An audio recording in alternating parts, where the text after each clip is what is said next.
Hey guys, long time no see. Yeah, I'm doing pretty good. A lot of life events happened within this short period of time. I know I've not really posted content in a pretty long time, and I've been really inconsistent with it. Uh, really, guys, this is a hobby channel. Like I'm gonna eventually scoot back around to doing airsoft stuff and different other stuff.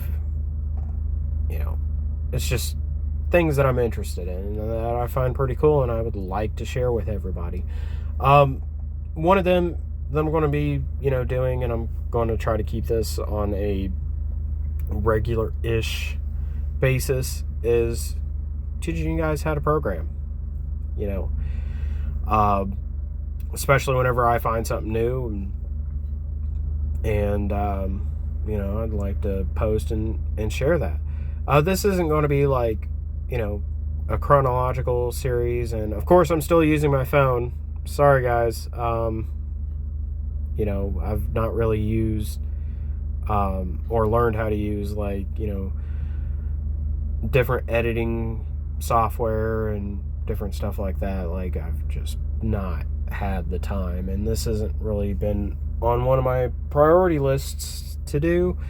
Because I'm always trying to improve, my situation, my life, and my family's life, and different stuff like that. And I hope that you guys can relate.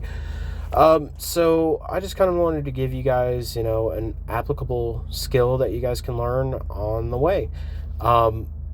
Something that you guys can really use sometime in the future. And I know what a lot of people are going to say, especially whenever they're actually seeking out a video and a tutorial on different stuff. And I'm going to be real with you guys, right?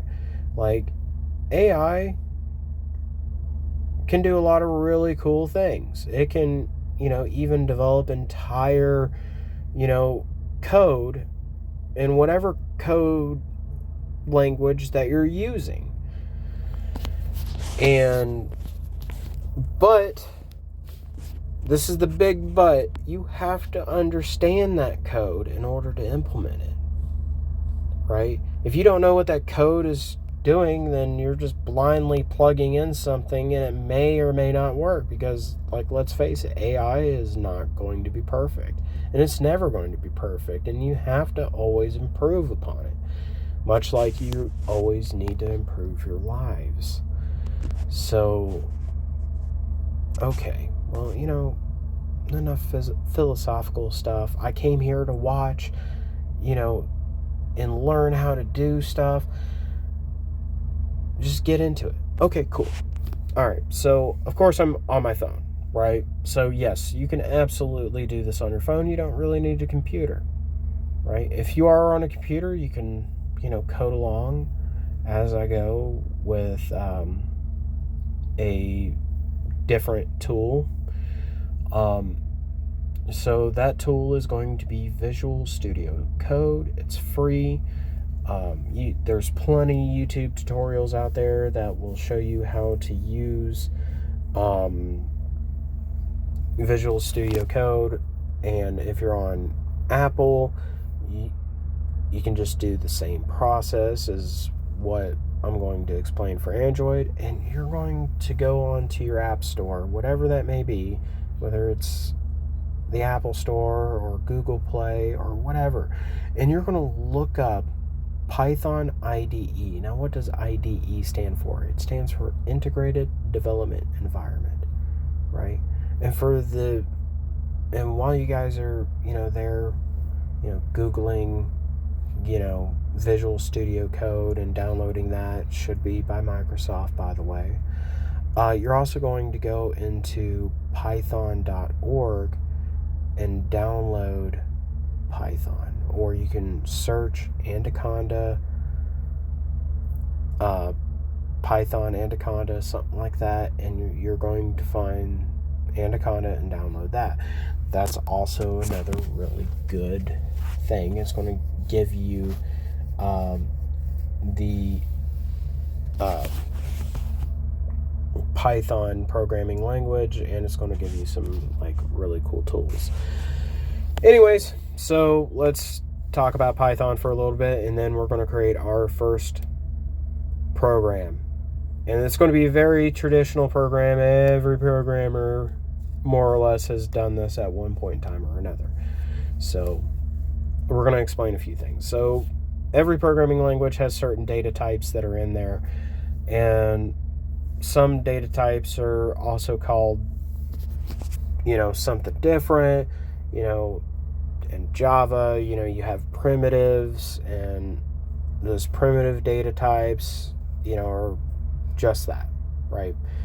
Python is a little bit different. So the way that I compare Python to other programming languages is the difference between an automatic and manual transmission, right? You can still drive with it. It's just it takes less work to drive with an automatic transmission than it does a manual, which is why that is the most popular transmission type in the United States, because it's just easy. You don't have to press on the clutch while simultaneously pressing on the gas or the brake in order to stop or to go or to, change speeds, whatever, right? Automatic transmission, you just put it in drive and go, right? If you need to stop, press on the brake. You don't have to press on any sort of clutch.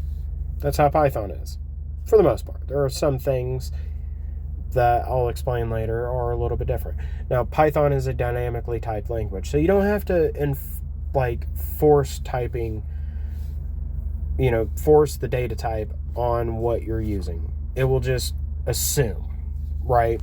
Whether that assumption is what you intended or not, that's for Python to decide, which, by consequence, makes Python a little bit slower as compared to, say, another programming language like Java. Java's pretty quick. C++, it's pretty quick. But what Java actually is a more translated version of C, or C#. I can't remember which one. Anyways, it's a C language.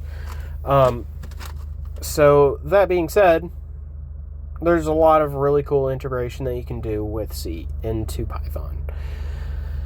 A lot of it is unnecessary, of course. The only time that you really see performance drops out of Python is whenever it's doing calculations, and programs need to do calculations, but the more intense the calculations, the slower it gets.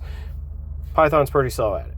There are ways to make it faster, but those are all tips and tricks. That's really advanced level stuff. I'm just going to show you guys the basics, right? So we want to be able to tell people all across the world, and we just want to greet them, right? We want to tell them hello, right, from all across the world.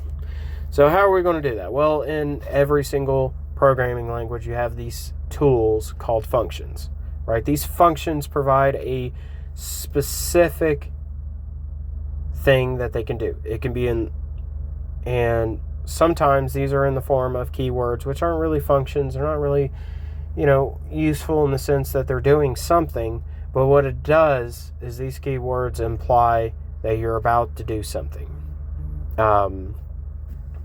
So I'm not going to get into keywords, like the distinction between keywords and functions just yet. I'm just going to get into types, data types, right? And this is going to be important because I'm going to build on this lesson. And you guys are going to build something that's going to be pretty cool, right? So every single programming language, again, I've stated this probably three times now, right? I'm doing this all in one take. People, sorry, please give me a break. I got a point.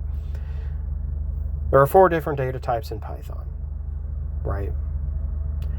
You have 2 of them that involve numbers, right? You have integer, which is whole number, and float, which is a floating point or decimal number, right? A good example of a whole number is int. That's just the abbreviation where you can force a typing. I'll get into that later. A good example of integer is 1, 2, 3, 4, all the way up to infinite. That's a good example of a whole number, right? Floating point number could be 0.1, 1.2, or pi 3.1415, and so on and so on. Those are your two examples. Typically, unless you are needing specifically a float, you don't need to call float. Or you should always call float, because that is going to provide you more capability, right? Especially whenever you're into division and different stuff like that. But we're going to get into math much later on. So, what's the next one? Well, the next one is Boolean, right? What's Boolean? It's a logic. It's true or false, yes or no, stop, go, 1 or 0, right? Typically, it's true or false. Okay, so it can be a true or false keyword. It could be a true or false statement utilizing a keyword, whatever, right? And now what we're going to be messing with is a data type called string or str, right? And there's plenty of different like strings that you can mess with. Like strings in Python is just really easy to learn, really easy to kind of do. And that's what mainly I'm going to be showing you guys, because I know for some people math is hard, right? 1 + 1 = 2. Oh my God, my brain is already fried. Anyways, so, all right, well, what are some of the things that you can do with strings? Well, you can display strings to your screen, right? And that's the entire purpose. Like, you want your math to be kind of handled in the background. You want your Boolean stuff handled in the background, and you want to be able to print those results, and those results are displayed in on the screen, right? So, I kind of gave it away a little bit, right? Like, there is a word that states the specific function that you want to use in order to display something on the screen. You guys know what that is?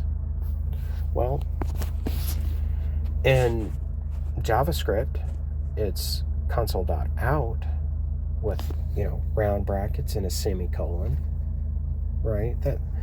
That semicolon is basically like your period that ends the line of code for you, right? Python's not really like that, so it's going to be a little bit different, right? Okay, well, in Java, which by the way is unrelated to JavaScript, it's only in namesake, JavaScript kind of, copied Java because Java was really popular.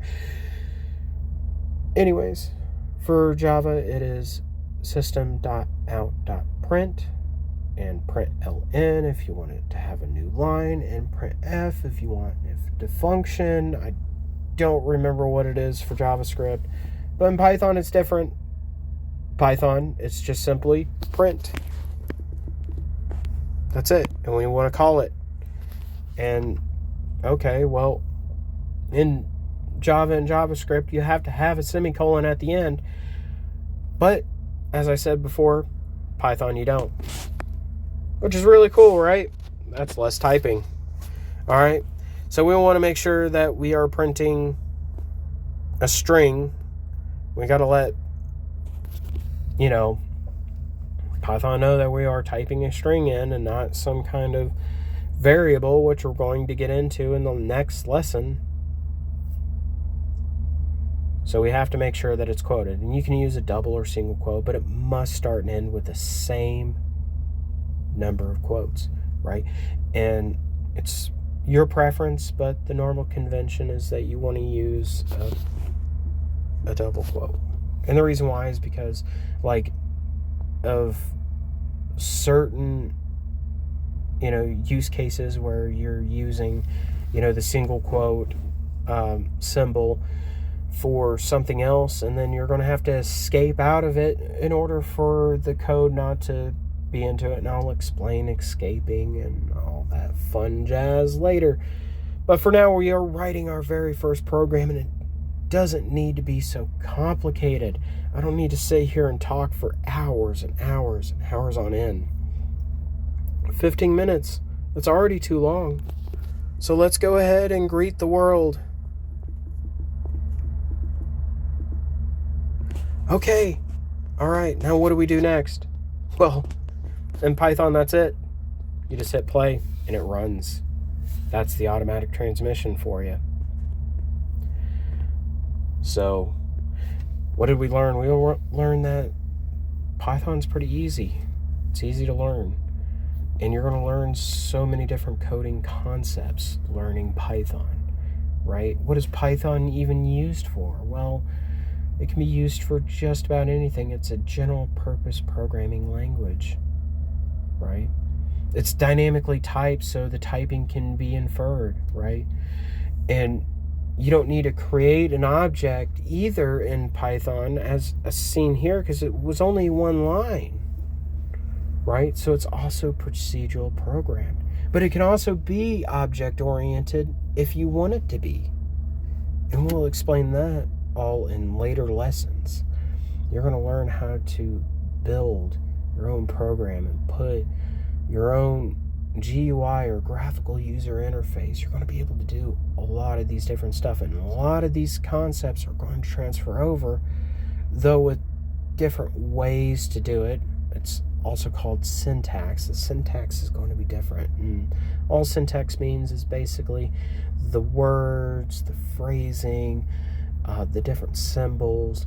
There are some common conventions throughout, like every single programming language, some commonality between them, and then you're going to learn what a high-end programming language is versus a low-end programming language. You're going to learn a lot of different stuff in this series, and I'm just going to be using this one simple page, and I'm just going to continue on from the last one so you can see and follow along, code along. And we're going to give you guys opportunities to develop your own little bit of code, and because there's multiple ways to do something, and my way is going to be different from your way, and I'm not going to sit here and tell you if you're right or wrong. I can't see what you're typing.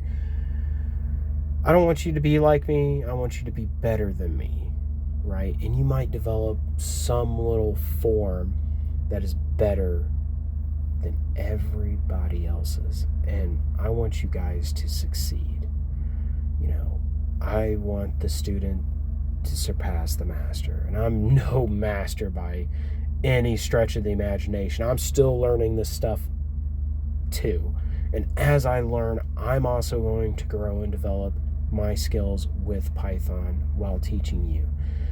And that's my thing right now, as I'm learning programming. I'm wanting to do something better with my life, other than just working a factory job, which I've been doing. I'm also in the military, which, that's pretty hard. I'm not really going to go into like what I do in the military too much, or what I'm doing in the military, I should say. Like, I could talk about my job and different stuff like that. But ultimately, you guys, I just wanted to thank you guys for, tuning in and staying up to date, different stuff like that. I know that this is different from what I normally do, and this is probably not why you guys subscribed. I mean, but if you're learning Python and you're learning or interested in learning programming in general, like, Python is just a really good way to go, right? There's not as much boilerplate, and like I said, it's an automatic transmission, right? I can teach you how to drive this within a day. That's not going to happen because, like, it's way more complicated than that. But you get my point. So, anyways, guys, yeah, I know it's 2025. I'm not using, video editing software. And I'm also recording using my phone still. Like, cardinal sin, dude. Like, bro, come on, man. That's all I got right now. So until next time, peace.